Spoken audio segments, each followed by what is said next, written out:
মিয়ানমারের রাখাইন রাজ্যে দীর্ঘদিন ধরে সংঘাত চলছে। সীমান্ত এলাকা থেকে বাংলাদেশের দিকে ছোড়া হচ্ছে গুলি।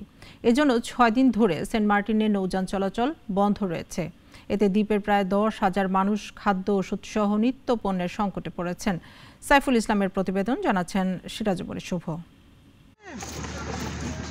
দেশের একমাত্র প্রবাল দ্বীপ সেন্ট মার্টিনে কেবল নৌপথেই যাওয়া যায়। মিয়ানমারের ওপার থেকে বারবার গুলি ছোড়ার কারণে টেকনাফ সেন্ট মার্টিন নৌ রুটে 6 দিন ধরে বন্ধ সব নৌযান চলাচল।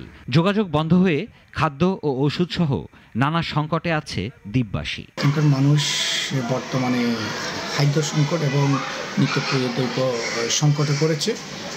যে যাওয়ার সময় যে নাগকুন্ডিয়া যেটা বলো, এখানে এই মায়ানমার সরকারের এখান থেকে তারা যে ট্রলারগুলো যাতায়াত করার সময় তার ট্রলারে গুলি করে। সেন্ট মার্টিনে বেশিরভাগ পণ্যই মূল ভূখণ্ড থেকে আনতে হয়। দ্বীপের দোকানগুলোতে যেমন মজুত করা খাদ্যপণ্য শেষ হতে চলেছে, তেমনি সেই সুযোগে কিছু ব্যবসায়ী পণ্যের দাম দ্বিগুণ নিচ্ছে বলে অভিযোগ উঠেছে। শুধুমাত্র ডাল ছাড়া আর কিছু নাই, কোনো আলুও মিলতেছে না, কোনো সবজিও নাই, সাগরও বন্ধ।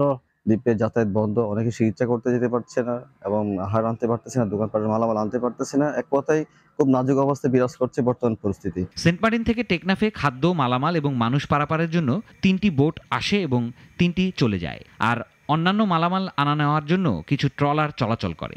গতকাল 2টি ট্রলার যাওয়ার চেষ্টা করে, তবে টেকনাফ মোহনায় গুলি করলে আবারও সেন্ট মার্টিনে ফেরত আসে ট্রলারগুলো। বার্মা থেকে এই গুলি ছোড়া যতদিন পর্যন্ত বন্ধ হয় নাই, এই বোট ততদিন পর্যন্ত অনিশ্চয়তার মধ্যে আছে। সেন্ট মার্টিন যাওয়ার বিকল্প নিয়ে ভাবছে প্রশাসন।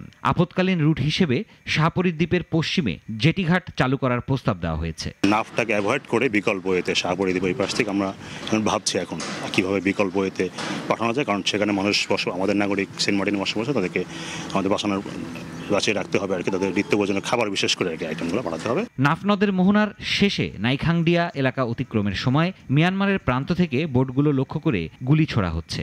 তবে মিয়ানমার সীমান্তরক্ষী বাহিনী নাকি বিদ্রোহীরা গুলি চালাচ্ছে তা নিশ্চিত করতে পারেনি কেউ।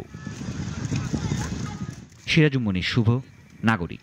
ওয়ালটন ফ্রিজ কিনে অনেকের মতো আপনিও হয়ে যেতে পারেন মিলেনিয়াল। সেরা পণ্যের সেরা অফার।